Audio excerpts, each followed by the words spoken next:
that I'm just going to jungle, deny range creeps, and share Ring of Regens with S4. But you can play two different ways, which is nice. Correct, yeah.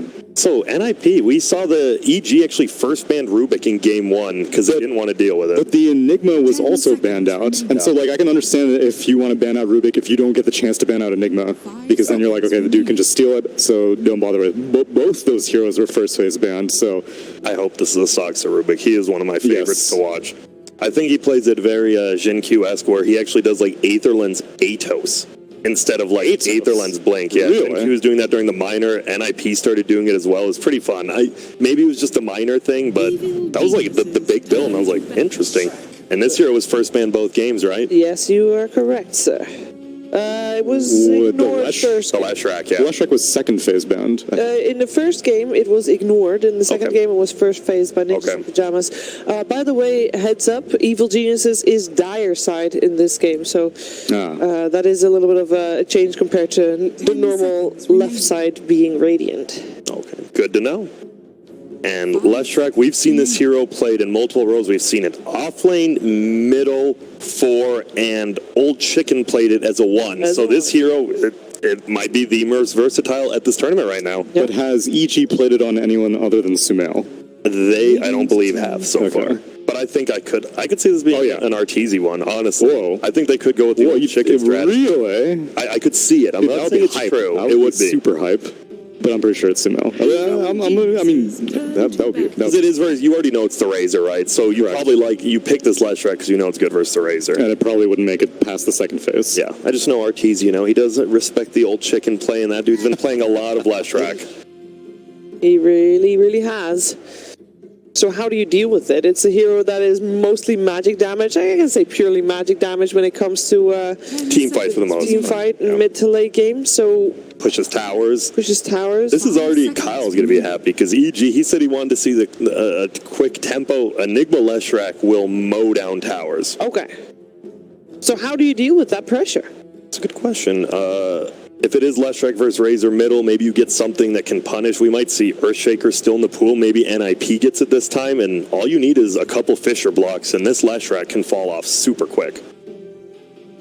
I think NIP's already with this Rubik. They want to get another stun, and they want to play quick as well. So it looks like both teams are taking that advice. Both teams are banning out hard carries also. Yeah. So even though it seems like high tempo... They're like, I think there's a possibility that they're going to be like, nah, just kidding, just the mid laner. Yeah, well, if they ban out all the hard carries, then you have to play fast tempo. There we go.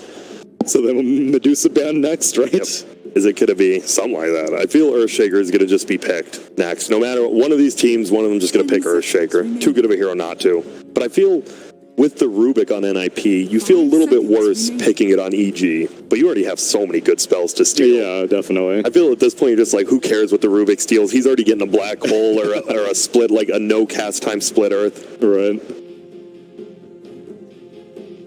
Yeah, but this is, there it is. Another carry ban? They are. I'm digging it. Ban all these hard carries. I think there might be a Medusa coming out. There's a Medusa and a Spectre still in the pool if you're talking about the hardest carries in Dota 2. Am I missing one? I'd say that's it. I mean, technically maybe Arc Warden, but... Yeah. It could come out. I could see NIP picking it. Not the worst versus Leshrac or Enigma, honestly. I don't think they'll pick it right now. I think you'll just take your other support here. I think if you don't take Earthshaker... Well, no, EG won't either. You already have the Enigma. Yeah, Enigma changes quite a bit. It does. It changes a lot. That's what we said. Darkseer Enigma games just change up everything. Enchantress. I have not been convinced by Enchantress recently. I don't blame you. I think we talked about it a little bit earlier as her as a replacement for Oracle, who, by the way, still is in the pool, so it's definitely not that this time. But I kind of feel like people like the idea of her, but the execution hasn't really been there. Yeah, and there's the lane dominator that Fly enjoys playing. That he, as you said, he hasn't played that much this tournament. Where is the Oracle? Why not pick her? I think Bane just dominates the lane much harder. You can still sleep save with your abilities. You can also grip, but here's a hero that Bane and Enigma definitely do not like playing against, and it's the 33 special. True. I mean, Leshrac doesn't like that either. Yeah, this is a nice Night Stalker game, as long as he doesn't get run over. So Vision is a large portion of Night Stalker, right? Yeah. Correct. You Nightmare, Night Stalker, Vision gone. True. And then he gets woken up. By whom? Any of them. Enchantress is useless. Let her wake him up. Seconds remaining. That does work. I mean, the Bane versus Nightstalker is a good question. I mean, someone will just right-click him because he's going to be like the big part of your damage. The idea is that you're just flying over trees the entire time, and you approach from very, very awkward angles that a Bane would not expect. Yeah. That's what makes him so good, right? He's like one of the few heroes who is melee, but for some reason can fly over trees and just get you in the back lines. And it's crazy. You might honestly need, like... They go the Spectre. Okay.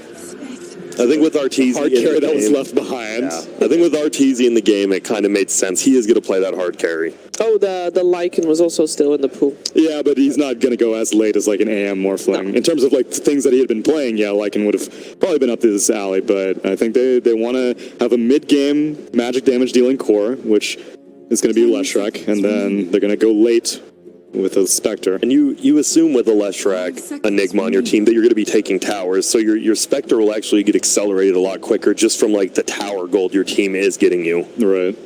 So for NIP, I would like some sort of, because they have pretty terrible wave clears. There's Rubik and the Razor. Yeah. Looks like ninjas think that we are looking for an S4 hero on the side of EG. Probably right. Obviously, as we said, the Leshrac could go offlane, but I think whenever EG plays Enigma, it's always crit. Like they've really never given it to S4, so good call. So what heroes would we like on him? I mean, Brewmaster is always good, because then you'd have but then you're very cooldown dependent. There's a Rubik. Rubik doesn't usually steal that. And there's a big silence. There is. Medusa is still banned out as one of the other leftover cores. They have. Could go kind of in the same direction with a Bat Rider for S4. Yeah. Ooh, he's still in the pool. Yeah. One of his best heroes, especially when he was still playing mid ages ago. So a hero that can fly over stuff and then get an initiation from awkward angles. And then he's just trying to fly away, and the bats chasing him from behind him. They're just flying out of the map. I don't know if I've ever seen that before. I don't think I have either. That's I would some love anime that. stuff. That's why Centaur would also be cool, right? Centaur with an axe. Yeah. Everyone just running tree now can run through trees. Yeah. I still feel EG needs. I know. Well, they have an Enigma Leshrac, but I still feel they're like missing out on a.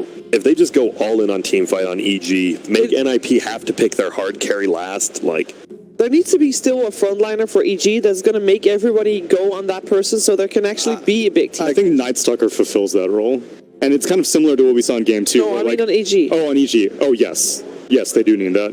And Centaur, that's why Centaur would have been so good. Sand King. Oh, I forgot that. Okay. Man, talk about, I mean, NA is like one of the few, I think Cole picks up SK a lot, but not a lot of the other NA teams do, even though like the Chinese and European teams love it. Yeah. I'm surprised they made it that far, because NIP picked it in the first phase in game 1. And I'm a big fan of utility Sand King with like Crimson Guard and you pipe sometimes. They could swap it up now, though, honestly. S4 could be the Enigma. We'll see. I think that's going to be another 3-4 thing you'll have to see in game. Yeah, and even if one plays one and the other plays the other, that doesn't mean, they're not going to get any farm if they're 4. I just assume it will be the crit Enigma. On NIP now, you either pick one of the hardest carries or you go all in here. You pick can't really do a Lycan yourself. There's just too much like single target lockdown for him on do EG. A Phantom Lancer. It's not terrible. It's just that Leshrac is a bit of an issue for him, but I just want, I mean, like, I don't know, maybe I'm getting baited by the hard carry bans. Isn't Spectre going to be able to find the real PL every time? Yeah, but I mean, Sand King just blink stuns it. I think you just need someone who can scale into the late game and who, like, with the defusal, is decent versus Enigma versus Spectre. Even if like, Leshrac misses the Atos or stun, PL will do decently once you get, like, hard. That relies on people missing their spells. That's not something that this Leshrac is going to do. Sometimes you just gotta hope. We're at the top 6 at a major. I do not think you can really bank on other people. All right, Shiva, what's your pick then? Well, I think that EG played it really well at batting out all the cores, and that is exactly something that Ninjas in Pajamas is struggling with right now. I feel like we might have missed one of the cores, though. I'm trying to think if they could pull out anything. You still have the Juggernaut. I was thinking about the crazy heroes. No Brood, no Meepo this game. I don't think neither of them work. So go back. Troll. You got the Troll. Meepo? You don't think Meepo works? I think Meepo would get destroyed in like the early to mid game when he wants to get some farm. Just go to the jungle and farm up. I think he might get destroyed too quick before then. Okay. Because who's going to be roaming middle? An Enchantress? Yeah, like, who's gonna, like, no one can help middle lane. Could do a side lane meepo, but that now we're getting into, like, multiple layers of theory crafting. Yeah, now we're getting into some onion crafting here. The fact that there's already a Razor means that you... Oh, well, let's see what they pick, actually. Just Wraith King. Okay. That was definitely not what I was going to say. All right, Tsunami, if anybody was wondering. You talk. Let me get my thought on. Okay, let's start wrinkling that brain a little bit. All right, so Wraith King, more often than not, is picked whenever you're like, our carry is going to die at some point. If he gets initiated on, then it's fine because he has 2 lives. And so oftentimes you'll see him picked up against something like an Enigma, because what are you going to do? You're going to black hole him on your first life? Who cares? He's going to come right back. And if you don't have any mana burn, which EG do not, then he's going to get that reincarnation off every single time. It's just that he, much like the Sven that we had mentioned in the previous game, will have issues getting kited, especially when you got to deal with Fiend's Grip, Split Earth, an inevitable Rod coming out, Burrow Strike, and then obviously a Spectre. But do you like it? What's going on? Oh, hey everyone, I'm back. No, I think this is NIP's on a timing now. You have a Razor and a Skeleton King, Wraith King, whatever, and you have to. You got to get the Radiance, and you just pretty much have to start trying to mow down towers with this Razor. Razor and Wraith King and Night Stalker aren't the worst late game, honestly. They probably could beat a Spectre if they're all reasonably farmed. The problem is they have to get there, and we'll see, because as well, EG has good team fight. You have a Sand King, Leshrac, and Enigma, so they have the team fight. It's going to be all about that, just 20 to 25 minutes. If this Wraith King starts, like, mowing down EG, they're going to win. If not, I think early game EG wins, late game they win. NIP just wins the mid game. I think Saksa Rubik is the make or break. If he gets a good game, NIP got this in the bag. All right, who are you taking? EG. I want to go. It really, this game's just hard for me because it just how the laning phase goes, and I think there might be some lane swapping. You know what? I'll go with both teams having fun. Okay. You know, I'm happy. There's going to be a victor at the end of this game, and that is going to be super excited. I hope you guys are excited. I know our commentators are excited. Who's going to join Team Secret in the top 3 of the MDL Disneyland Paris Major? Let's find out with Odie Pixel and Kyle. Thank you very much, CBS. Game 3, the final game of the night to decide who's going to come out on top between NIP and Evil Geniuses. I'm Odie Pixel. I'm here with Kyle. Kyle, Wraith King, is that the way to go against the Spectre? I was thinking Alchemist, but this is about the same, right? Radiance Hero has a stun, tanky. It can get involved, and you can counteract the huge ults from EG with that reincarnation and re-engage. Well, we'll see if it's going to be enough for them here as we get into Game 3.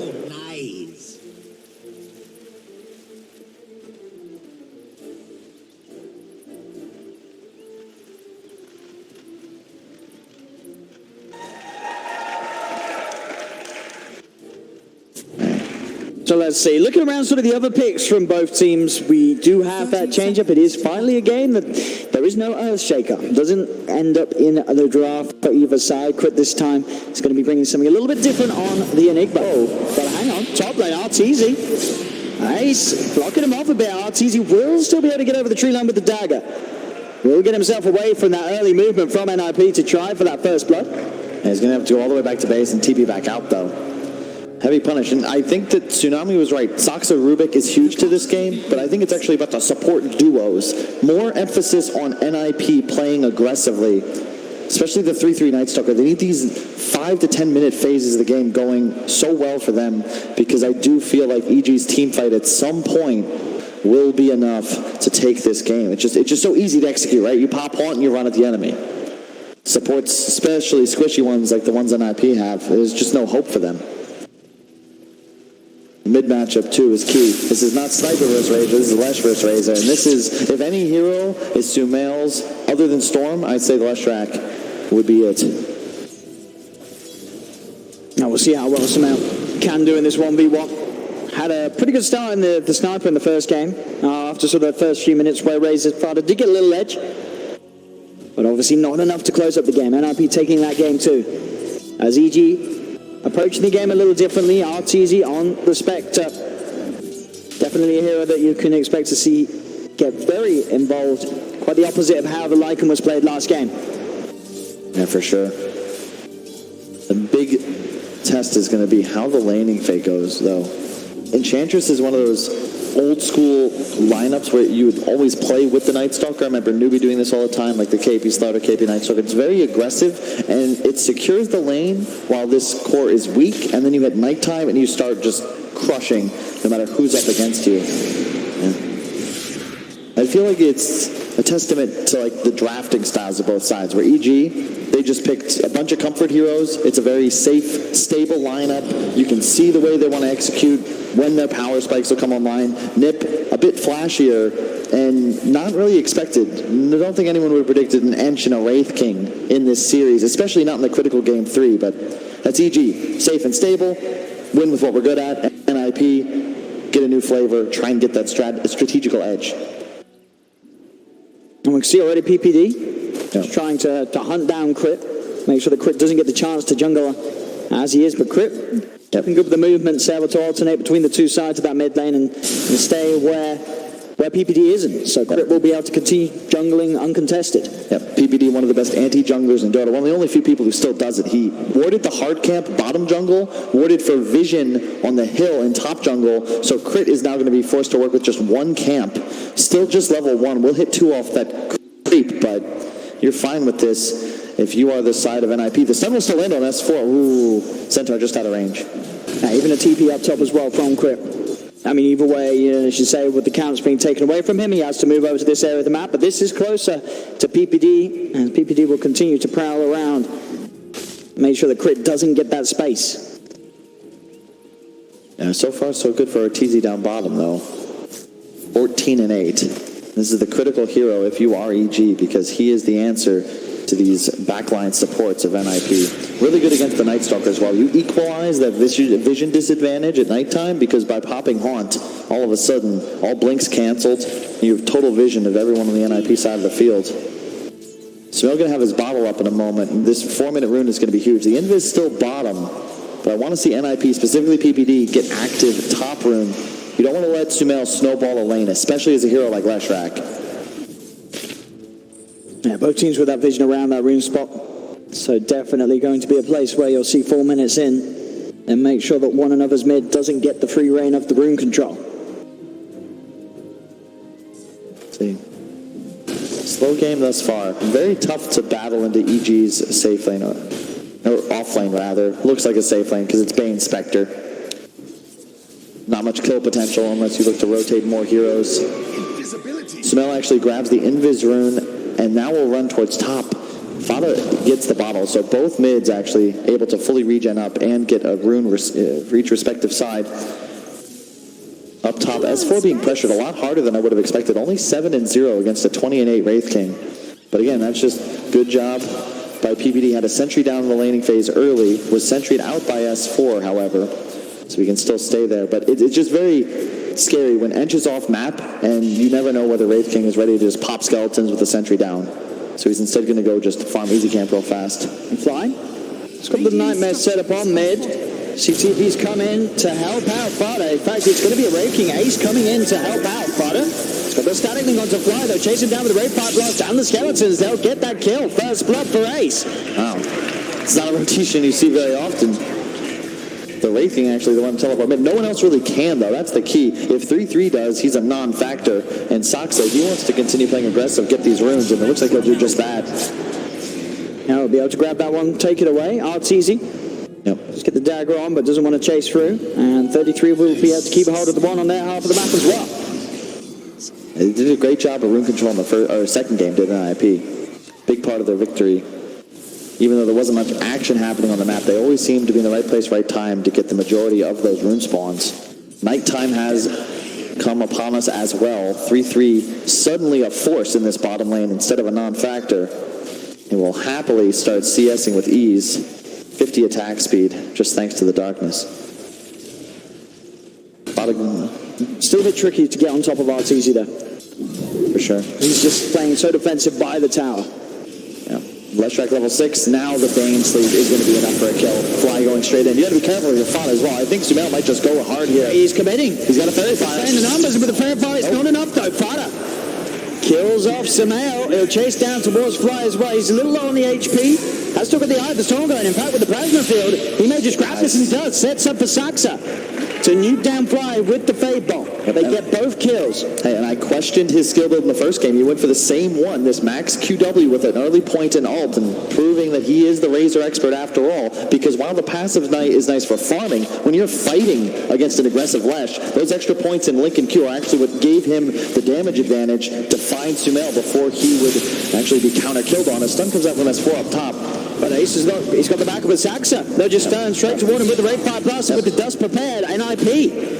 They get that kill. Ace's farm continues to grow. Being involved in these kills as well. It's a beautiful start for the Wraith King. Oh yeah, if you're looking for a way NIP wins this game, this is how the start of it looks most of the time. I love the decision by Ace. Actually, Saxa purchasing dust for his Wraith King to ensure, because you want that Radiance timing ASAP, but you need dust, because otherwise S4 can just pop Sandstorm and AFK. This allows you to play very aggressive, much like Sumail is down bottom, finding a kill on PPD.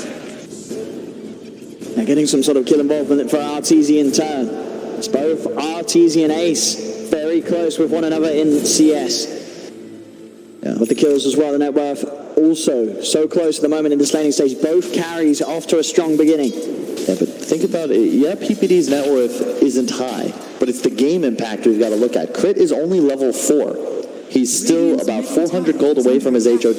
The pace that EG plays with to kill towers is all revolving around this Enigma, and his timing has been delayed by 3-4 minutes. Already been forced to use both shrines as well. So Peters, as always it seems he does, sacrificing his own game for the greater good. Mid lane. Focus once again, Fly. See if you can get a look in, but as you say, PPD's his positioning, always stopping EG from getting away with his movements, and now they can look to try and chase down Fly. Saxa is closing in, the Plasma Field into the Fade Bolt, as Fly will get right-click down, the Eye of the Storm helping Fada claim the kill. Another bit of action favoring this mid-lane Razor, Fada. I like what NIP's doing here. You can't allow EG to constantly roam mid with the Bane. It's Bane Lesh. It's such an easy kill setup, and it's the hero that EG wants to snowball. And once again, it's Peter. He's standing there as a living ward, denying Fly the ability to play middle. It's very important. Bottom, you have Nighttime, Nightstalker against the Spectre, and even though he was outmatched, look at the CS now down bottom. All of a sudden, 3-3 has more denies and CS, and you're going to find another kill, it looks like, up top on S4. Every single time, more than prepared with the dust and making it look so easy at killing S4 off. He's always on his own. They'll see AG try and return to go for NIP's off later. They've got the setup with the Nightmare into the stun, and they will get 33. So both side lanes taking a fall. Fada TP's in, but can't do anything in time. Will be able to maybe hold the pressure off his tower, as of course NIP up top. They are starting to take the tier 1 themselves. Look, Ace is just rushing Radiance. Treads, quelling, shields, straight in for the big item. And it's like Grant said, this is how NIP want to win the game. Get that timing up, play around the Radiance, and just start sweeping the map. I mean, he is well into the Relic Gold. If they get this tier 1 top and then are able to move around, take the tier 1 mid and bottom, Relic is going to be online so quickly for Ace this game. But so is Crit. He's got the Wolf, Crit got the HOD. They're looking to push. They've got the Horn used as well. They want to try and find Fada. They've got him. Razor's gone. Can EG get anything else out of this? They'll look towards the tier 1 mid. And with the full 5 of them here, they can push onwards. Fortification will slow them down a little bit, but they'll be sure to stick around and open up the map by removing the mid tower from NIP. Yep. They want to make sure it doesn't get denied, though. Got to be careful. PPD? Close, but not quite. EG will still get the final touch as they take that tier 1 tower down. Who got the last hit up top, though? Yeah, it was Ace. So he's doing a great job ensuring that he is going to accelerate as fast as possible. And they go if they can get some of these bounties, too. They got 3 again. This is so quick and so scary for EG if Ace gets this Relic timing. It's all about the team fights, though. That's what EG is looking for. You can see with Haunt active, they are strong, and they will look to find a fight. It changes, though, once Ace has the Radiance, maybe a Blink Dagger, and he can look to just charge forwards. Yeah. No one on EG is going to be able to contest him with his ult active once that item is online. They've got to do something about this Wraith King. He is going to be such a huge problem for EG come the mid-game if Ace continues to hit these timings that he's working towards. Radiant's bottom tower is under attack. He's gonna have a relic at like It's 12 quick. minutes. Yeah. As EG and move forward for another tier 1, keeping the push in down bottom. Arteezy shows himself in mid. He is on his own. Saxa can't quite close the gap for the telekinesis. You can see how important it was though for Peter to slow down Crit, because yeah, these towers are melting, but at least they stayed alive for that extra 2 or 3 minutes. You want to buy time for that second night phase at 15 minutes to come up. If you could, you'd love to get mid, but great job by Arteezy pulling the creep wave away. They're going to have to aggro forward. Down bottom, they've got a fight going in. They've taken down Crit. Ace has turned up as well. He's looking towards Samel. This is a big cold boost if they get it, and they do. They get both the kills. Fada, he's starting to chase out for more. They've got their eyes on Fly. PPD also helping with the chase towards him. A big static link. The Fly is going to get slapped down with a couple of whips from Fada's Razor. There's 3 dead on EG. The fact that Ace gets involved as well, that's got to be pretty much the relic gold on Ace. It is. He's got the relic gold pre-12 minutes. Oh, but that's 4? Looking for a double stun? Silence causing some issues. He'll settle for PPD. They'll get the Enchantress, but nothing else. Yeah, you'll take that all day if you're PPD. You're 1,400 net worth. You do not care if you're the one who goes down. It's just buying more space for Ace. Game. You can see Saxa did steal the split earth as well. That's one of the downsides of picking Lesh into Rubik. I love the synergy with EG's draft, but Saxa now has a 0 cast point time on a 2-second stun that deals 240 damage. Like, you're actually setting up kills all by yourself. You plus anything, once you have this spell, is a kill on anyone. Looks like Arturo will be going for the Radiance build as well. Might switch it up and go for like the Manta Diffusal. But so far, 1,300 gold. Definitely behind Ace's progression. Sure. I mean, Ace is... I mean, as I said at the end of Game 2, he's been having such a good series. And this Game 3, being able to move around the map and find the avenues to farm in, no deaths. He has not been caught out of position at all. And he is on the road to an incredibly fast Radiance in this all-important Game 3. Winning side does move on to the top 3 of this MDL Paris Major. Here in Disneyland, a ton of fans still in the arena. Thank you so much. I know you've been here a while, folks. I like what the NIP's doing as well. Like, if you look at both Saxa and Fada's Razor are going for Atos because they know they're going to have enough front line. All 3 of their cores are in tanky, and you know you'll have a Wraith King that's just going to be going full divide forwards. So ensure you have that catch. Find those kills on EG. Don't let them buy enough time into the late game where their superior team fight will change the status quo. EG had a couple of heroes mid trying to deny, but Ace's skeletons, they get the last hit on the tower. It's more money for the Wraith King. The Radiance is pretty much done. 14 minutes. Yeah, it's on the way. As soon as the Courier's back in base, they'll have it up. Pre-15, and talk about a power spike. You're going to have a bounty rune fight, nighttime for 5 minutes, and Radiance. And if Ace wants to get active, he can, but what I expect him to do is just to take a more aggressive route on his farming pattern and force EG to either abandon the sides of the map or fight into him. I like this every single time. Saxa has been prepared with the dust. No messing around. They know how to play. They know how to deal with that Sand King. NIP, always prepared. Yep, look, Sox is going to TP back to base. Was out of mana. Now he's got Burrow Strike for a full 3 minutes. And there's the timing, no surprise. Incredibly faster than the average on Ace. Oh my goodness. As he'll just run down Fly with the help of 33. Yeah. This is where, EG, they'll see that. They'll spot it out. Radiance online on this Wraith King. Not just that, look, bounty runes. It's perfect. Like, NIP could not have hoped for a better start to this game. Now it's just about capitalizing on their lead. And they will have the vision control. That's the downside of EG's lineup. Sure, I like their team fight, their lanes, and their kill potential is much easier to execute. Just stun in. But now that you've hit this mid-game and you're behind, there's going to be a Night Stalker just cutting across the map at all times. You'll have an Atos up in a moment on the Razor. There it is. Sox is 200 gold from completing his own. How do you stay alive when any moment someone's under vision, they're immediately going to be CC'd? Smel's going to have a Yules, but that's not going to help his survivability. They'll just wait underneath. Now, this game has been entirely slowed down somehow. With how fast everyone else is playing, they have to somehow neutralize the team fight, and it's hard against this Wraith King with the Radiance and the Reincarnate. Certainly the wombo combo of EG just won't have that sort of impact. There'll be easy potential for NIP to turn around and fight back alongside Ace's second life in the midst of the fights. You can look, Ace is doing exactly what I expected, just aggro farming.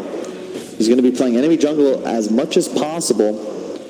S4 pushing out bottom. He's got treads in a bottle, but still so far away from a Blink Dagger. No real catch potential on the EG side. Ato's going to be coming out on Sox as soon as the Courier's back in base. And Ace just continuing farm aggressively, deny the dire jungle, grow this gold lead. How does Crit maintain a presence here? They lose top tower almost without us thinking about it because there's just so much pressure on this EG side of the map. Next move, probably Roshan. They do have the medallion on the Night Stalker. Full skeleton charges as well on Ace, so maybe you get a tier 2 for free first. Who knows? Top. There's still so many skeletons. Look at the damage output coming out. It's going to force Glyph. Yeah. Or at least some sort of response. The Eidolons are trying to take it down. These skeletons hurt. A little bit of damage adds up. That tower is starting to get beaten down. Space is there for NIP to look towards the tier 2 in the middle. And the Blink Dagger's out on the Wraith King. Ace is just ready to jump and go. And look what he's doing as well. He cut behind the tier 2 mid, just continuing to farm enemy jungle. Now he's going to, perfect, cut the bottom wave. This is huge. You don't want anyone to be forced into that bottom lane, so ensure you cut this. It's not as if Wraith King is actually a target. He's got 2 points in his ultimate. This is really well done by Ace here. Apply pressure to 2 lanes at all times so that you can continue to sweep the other side and try and keep EG in their own choke. 6K the gold lead already. It's gone up by maybe 500, 750 a minute since this Radiance was picked up by Ace. And up top, they're hunting. They've found Arteezy. He has got... And look at the rest of the here. They're just waiting, hoping he haunts. Yeah, can he play his way out of this at all? He's got another dagger, but the rod's out. Saxa has the hold. And that's Arteezy dead and gone. It's perfect. I think they might look to Roche, but it's got to be careful. The buyback haunt is always a threat. Arteezy doesn't want to use it, of course. He's at 3,200 gold, trying to close in on his own Radiance, but the question is, will it even matter when it comes online? Look how far Ace is ahead of this game. He's so far ahead, about a 4K lead on the cause of EG. They do get the lockdown and pull back for once. See if they can go for him a second time. Backup's inbound. And he's able to get the blink out after reincarnate. As Ace is out of there. The ping's now for Roshan, as you say, NIP. We'll see if they want to go for it. But it is hard with EG having the full lineup. And don't take it too quickly. No big spells revealed, but it did show off the S4 Blink Dagger. Crit trying to finish his mech. These are big items for EG to pick up. They're going to smoke. They want to fight now with Wraith King ulti on cooldown, ensure that there's no way Roche is going to be taken. But NIP are aware of this. I think they changed this up. They were playing aggressively, looking for a fight. Now, play a bit passive. You'll win a fight on your own shrine and high ground, but you can't be as aggro in the enemy woods anymore. No, I'm out of the smoke. Let's see. They can find the Rubik. Jumping onto Saxa. Butter's going to try and help out. Saxa will die. There's the horn from Arteezy. They'll look to try and go for more, but 33. He's already in on the front lines of the fight. They're on top of the left track. You'll step into the air. Samel will be able to walk back up the high ground. In fact, he wants to get an ace. Thompson stuns out onto the Enigma. 33's killed off the bay. Butter's trying to S4 in with the epicenter. They're on top of Butter. Butter surrounded by EG. They'll get the Razor. See if they can get more out of this, but 33. He's still good to fight with the silence. Only S4 and Arteezy left alive. Samel having to buy back to come and help out as he TP's over towards the shrine. They'll chase out S4. S4 borrow strikes. He's still stuck in the trees. They won't look any further. They'll back off knowing that buyback's there from the Lesh. And NIP able to get that fight going. A situation where a buyback is expended by EG will mean that NIP still hold that advantage. Now, there was a 2 for 3, but the buyback is the big punish. EG were perfectly fine with that trade, but Sumel hurting his own game significantly. They will finally get equal number of bounty runes here, grabbing 2 for the first time this game.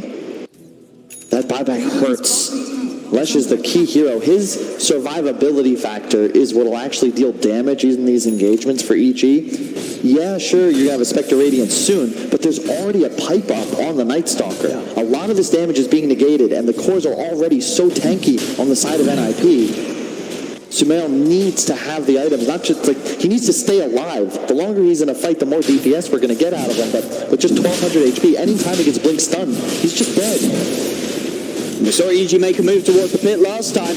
And that was at a point where NIP was smart enough to not even try and go for the Roche. They waited outside. They knew that EG were going to go for that move, and now it's so much harder for EG to do it again. Yep. As NIP have the space, they cannot enter the pit, EG, and NIP will get this Aegis.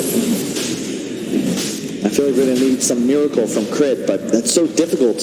You're playing against a Rubik. You're playing against a Night Stalker. You don't want to itemize for the big ultimate, but it feels like he's going to need to land one to get EG back into this. They're 7k down against the Aegis, and Nip, they learned from that first game. I do not expect them to sit on this lead. They've got the Aegis. They've got a second life on the Wraith King. It's time to get aggressive. You can see them circle. They're going to cut top, play this area of the map real fast, sweep to the right side, kill those two towers, force EG into base, and perhaps threaten high ground once this gold lead's grown to 10, 12,000. And particularly as well, when Fada has the BKB, he'll be ready to just charge up the high ground, even dive past tier 4s. Yep. The BKB, the big item, I believe. Just a recipe away on the Razor. Then all of a sudden you'll have two cores that can play with Reckless Abandon, whereas EG, you've got a Bane, a Lesh, a Sand King, Enigma. None of these heroes really want to be initiated upon. Even Arteezy on Spectre, sure, he wants to frontline, but it's not as if you have any hard save on EG. You can sleep him, but as soon as he wakes up, he'll still be stuck in a nightmare. Now, Radiance for Arteezy finally done. Just 100 gold and the recipe will be there. And with that Haunt ready, maybe EG can try and find a fight globally and pick off someone of NIP whilst they're not prepared to go for a fight themselves. But of course, if 33's around with that pipe, it'll be very hard for EG to get the quick kills before NIP gets the kills themselves. With NIP having a pretty good mix of damage sources, with Ace is hard hitting. Yeah, and he went for the skeleton damage talent, level 15. Very underrated. I'm glad to see him pick that up. It is so much DPS on these skellies. They last for 90 seconds, and if you're unable to clear them as EG, he will shred your base. Dust popped. Saxa.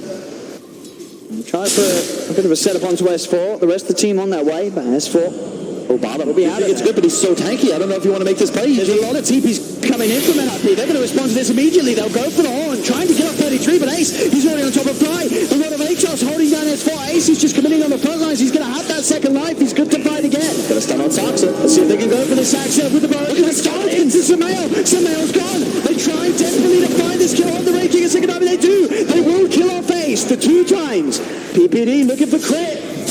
Now with the dagger out, Arteezy can chase down PPD. Another stun on to Crit. Crit's now gone. The dust is there on S4. Arteezy's desperately chasing for PPD and will manage to... Oh no, he's in the burn. They've lost the Razor as well. They've killed off the Aegis. That was a great fight for EG. You cannot hope for anything better. It doesn't...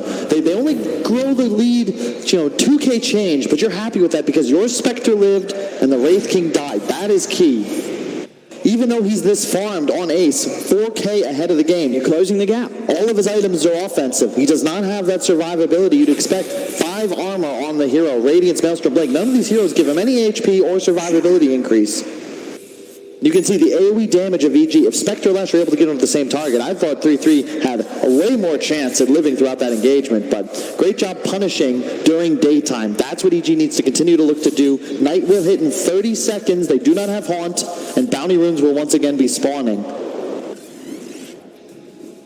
And play a bit more passive around the map. But really just making the best of a poor situation. I thought for sure Nip was going to be able to get down bottom and clear objectives, but EG had other ideas. Now looking to gather around these top bounties. And NIP, with that smoke, wanting to fight whilst the Horn is down. Yep. They will just move straight towards securing the bottom 2 bounty runes, and does mean that they'll avoid going head-to-head with EG. EG themselves up here as 5, preparing for a likewise move, but both teams will avoid one another. Yep. Ace playing cautiously. EG as well. They have no intention of running up that high ground, knowing that all heroes of NIP are missing. And I like, once again, just good play by NIP. They're moving around as a unit. They get a nice smoke off before nighttime. EG, you just can't play into that with no Haunt available. Now they just plant Ace on the top tower with TPs ready. Sure, you could try and dive him, EG, but you still don't know where anyone on NIP is. Plus, it's nighttime. Dire's bottom tower is under attack. Solar Crest finished on the Night Stalker. If they can find an opening to hit buildings, they will shred them. It's all about EG's team fight. Haunt is active. Everything ready to go. EG's still waiting for someone to step out in this top lane with Fly. Crit hidden in the trees, but is it going to be the case? NIP revealing themselves down bottom. Dire's bottom tower is under attack. Taking the tier 1 build for Ace after the Miona into the AC. Wanting to forgo the BKB this game for now on the Wraith King. Dire's Looks like they're going and go here. Tom, blink up in a second. Ace actually jumping in for the Helm of the Dawn creep, and he will get it. And now S4 will commit with the Burrow Strike somehow. Has the follow stun. They're still a little hesitant on how much they go in on him, but with the midnight pulse, it's enough damage. They'll kill him at once. They're going to back out immediately. They're going to go down bottom. See if they can get that jump with the 33 ZRTs. He's going to be super kicked. No! He still dies. Crit with the black hole will allow them to get 33, but it wasn't enough to save Artur in time. PPD getting the last impetus through to kill him. They do lose the Enchantress as well. Nearly very close to being perfect for EG, but just losing RTZ before they're able to make that return play. Yeah, living life on the edge is Artur. If he had just got lucky with one of those 4 impetus missing, he would have lived, but they get the turnaround kills. Still okay for EG. 2 for 1. They got the Wraith King ulti before he had 18, so now they have this 80-second window where there is no second life. They'll have 50 seconds once RTZ respawns to try and make a play without that free Aegis factor on the big hard carry of NIP. So as you can see, minute by minute that goes on, NIP are still out farming around the map. They have a better creep wave, just pushing power on the squad, but more importantly, they have more ways of controlling vision around the map. It's a lot harder for EG to play independent, thus they got, as you can see, even just getting punished bottom by the 3 and the 5 of NIP, and that's your hard carry Spectre, but the whole rest of your team had to hold hands top just in case NIP was looking for a fight up there. Very difficult for EG to play this game until they hit that critical mass where NIP can't team fight them any longer. Then this game changes and EG can look to be aggressive. Radiant's top tower is under attack. After the BKB, what do you sort of hope to see Fada pick up on the Razor? More what he did last game, just the Shivas, maybe an Ags. I like Shivas a lot. It's just all about the vision control for NIP. You don't want to ever walk into a choke point against the EG lineup. One of the more classic combos throughout history, numerous rosters, the Enigma Sand King. All it takes is one mistake, 3 heroes will implode. You can see how easy it is. They even killed the Wraith King without actually committing because they just have so much hard lockdown from long distance. Saxa. Oh, that's 4. Trying to start things off. On to the Sankey on the front of it all. They've got the chains, so the stolen Barotar comes into play, and S4's gone. Now with 33 leading on towards Fly. Fly tries for the TP out, won't make it. As NIP hold on the top lane, kill off 2 heroes and don't lose anything themselves. Yeah, that was the darkness pop. All of a sudden you have clear vision. Much easier to play the game for NIP. And he's going BKB next on 3-3, as you said, already picked up on Fada. He will be going for the Shivas next. Just tank ability, vision control. Your Wraith King will deal plenty of DPS. They will be controlling the armor equilibrium as well. They should be able to get the AC up on Wraith King before anyone on EG even thinks about going for that himself. In fact, I don't know who can, really. It's a 10 armor swing. Greaves, however, on the Enigma. No one's picked that up yet on the side of NIP, but that's just a matter of which heroes can itemize for which items. You don't want to go something too far out of your comfort zone, even if your team needs that purchase. No Vlads on either side, but you don't really need it on NIP. You've got the Lifesteal Aura on Wraith King. Nice lane ward mid as well. That's fresh. Maybe the smoke will catch them off guard though. EG leading way up towards the high ground. Smoke is put on Fly instantly. There's S4 with a jump in onto PPD. PPD will try and run it off with a heal, but Samel with his newly found blink will be able to jump in and offer the damage required to kill Peter off. This is huge. They're trying to just get these bounty runes away from NIP. It looks like once again they'll win just 2. But you can see the difference, right? Last rune spawn, NIP got aggressive with the smoke because it was turning into night. So you want to be able to find an engagement around that power shift. EG, you're going to smoke just before it turns today. Which is today. So that you can actually take this fight with Night Stalker's ult still on cooldown. Roche is active. Night Darkness will be up in 15 seconds. Do you make this play? They're certainly going to look to go for it. But NIP, they can contest this. With that Reincarnate available on the Wraith King, they could just walk in and start off the action. So you have to be a little bit careful with the black hole available, but even then, Saxter, he can look for the steal play. Back towards mid, Fly already started to go on. There's going to be the BKB from Fada. Crit, using the black hole to control the Razor. Horn in from Artesian. Fada's gone. They kill the Razor up, Fada buying back. They want to try and fight now that they know that these big cooldowns have been used. They'll move in S4 with the burst strike onto Ace. Ace being the focus. 33 cannot control Crit. Saxon will jump in, stolen burst strike. He's trying to find Crit, but the damage output from Sumail is too high. Sax is dead. Another buyback being used by NIP. Crit still alive as he keeps himself away from 33. PKB's trying to find him back towards the river. Ace will finish off S4. As S4 may have to contemplate using the buyback himself. He's dead for 50 if they really want to try and keep the fight going out around the Roche. But it looks like as it is, NIP will back away. Both teams leaving the area. Look at bottom though, the Skeleton Army going to work on the tower. An easy tier 2 here for Ace. Yeah, and again, the gold disparity doesn't change. A bunch of buybacks there.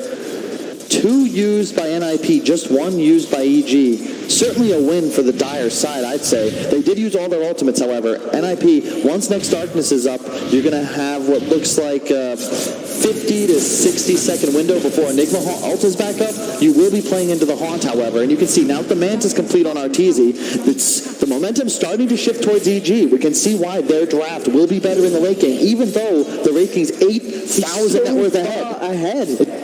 But as you say, it certainly feels like this Spectre, Arteezy, can have a very comparable amount of impact in these fights to this incredibly farmed Ace Wraith King. It's such a back and forth game. And let's see, anything new? Bots finished on Sumail. He's got an Arcane Rune bottled, a pipe on the Sand King. Double bracer on Fly, just trying to increase survivability. It's the name of the game here. And it just comes down to Spectre has so much of an easier time finding targets. You just pop Haunt and you're good to go. Fada made the mistake of thinking his BKB would protect him, but with Soxa out of range, there was nothing left to interrupt the Crit Black Hole.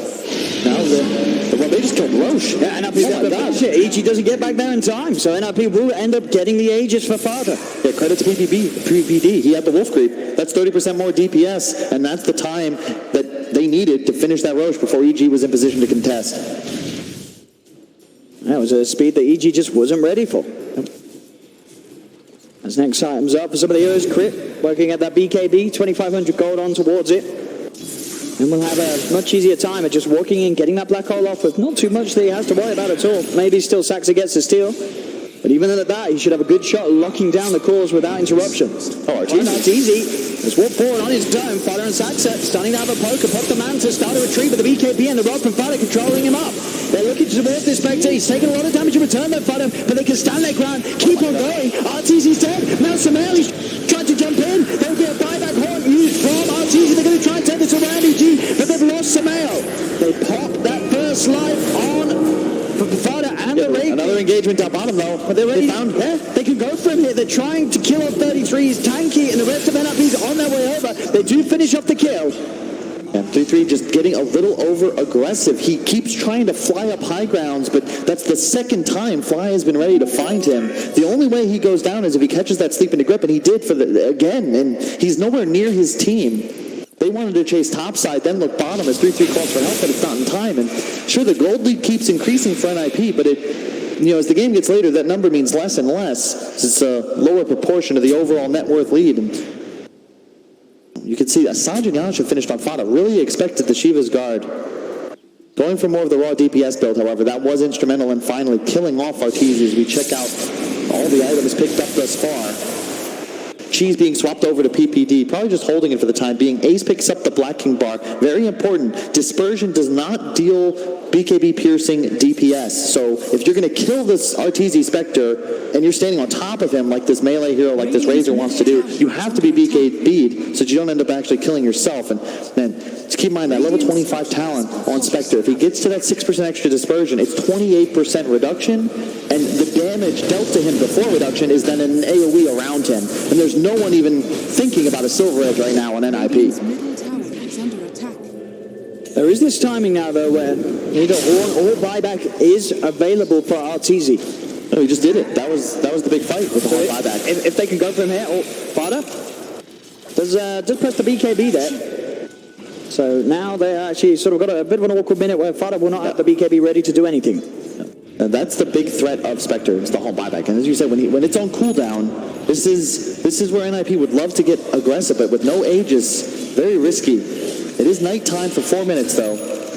So no time like the present. I'm sure 3-3 would really love to finish his Black King bar beforehand. Still 500 gold away. Fada going for a Satanic. You got the Black King bar on Ace.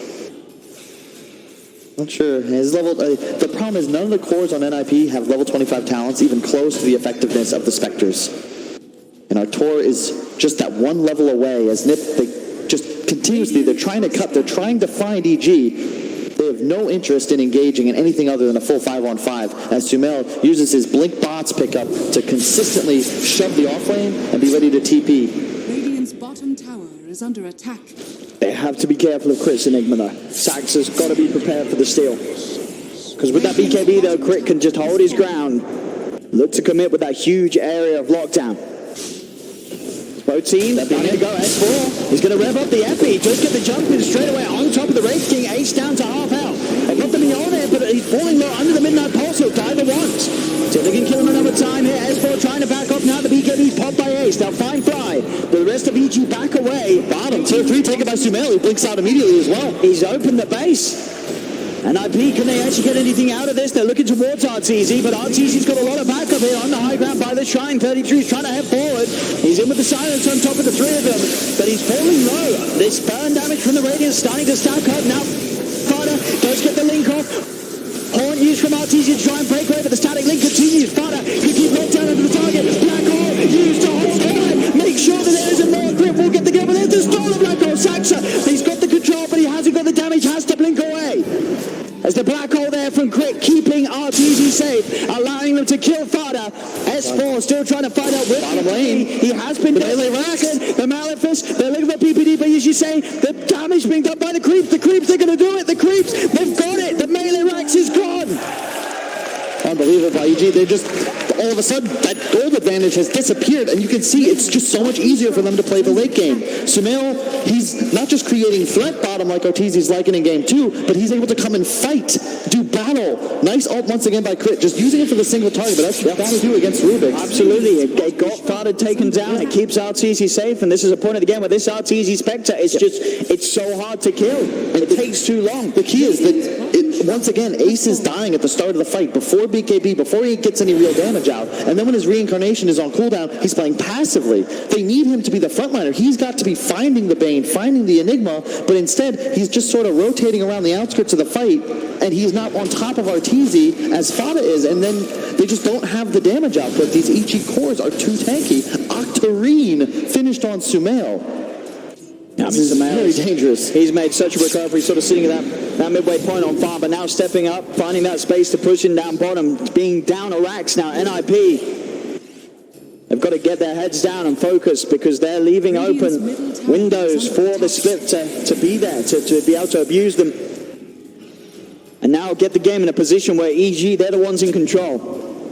Radiant's middle tower is under attack. The first time, it looks like EG might even be able to take back the gold lead. It's under 1,000 for the first time since, what, 4 minutes in?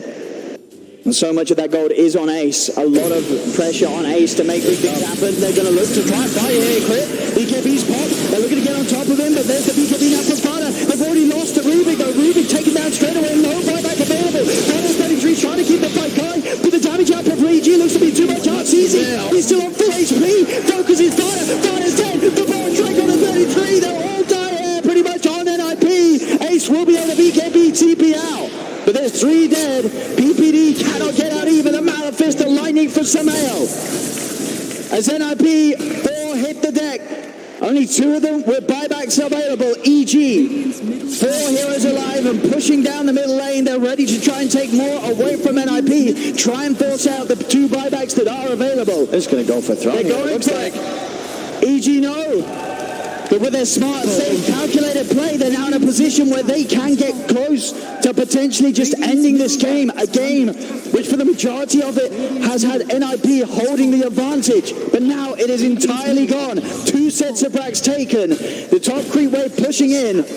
They'll look to focus on the Megas with the cooldowns of the death time is running low. NIP will be back up for another fight. But it feels like a little too late now as EG take a huge sweep and a huge lead as this game, according to Gaben, is potentially just over and done with. Oh, for sure. And Sumel's even got the tome on the way out. He's going to hit level 25. And I just, again, point to the late game advantage of EG. It's not just the items. It's not just that they're also tanky, but their talents on these two cores are so much stronger than their counterparts on the NIP lineup. Like, sure, you can stun everybody as you die, Ace, but you're dead. And the Razor's only 23. It's just such a great timing from EG. And I question any team. You just can't let the game go this late when you have no break mechanic against the Spectre. Arteezy is unkillable, and NIP are suffering for it. And when they had such good timings, one of the quickest Radiance timings we saw in Ace, but it didn't matter as now Ace walks up, leads the way into the high ground, S4 and some hail. They're bringing him down so quickly. The first life just burned through like that. PPD has to get out of it. Ace pops the BKB, but crit. Black hole, no messing around. Gets the Wraith King out of the game. Buyback from Ace is going to be used by EG. They're heading forward. Fired up BKB is 1 of 33. They're on top of Sumail. He's getting caught out. Yule's up into the air. Still alive for now. Can they finally finish in the impetus? They've got it. Sumail's down. They'll now be ready to fight. The silence deployed. The crit. They've got two. Double kill there for crit response. There'll be a buyback available for Fido if he wants to get back in. Ace. He's in trouble. He needs help, but he needs it now. He's not going to get an Ace. Dead without buyback. PPD. Stunned up by the Barrow Strike. PPD. He's gone as well. As with this in mind, 2 dead without buyback on NIP. GG is called. It's all over and done. EG take game 3. Take the series 2-1. And what a game. Burning the midnight oil here in Paris. But what ace. Well deserving of the rivalry between these two squads. Truly worth the wait. EG just holding on. Trusting in their draft. Trusting in their coach. Like, it looked dicey for a little bit, but that one buyback team fight, they just extended the game. Didn't necessarily win any fights, but they didn't lose them.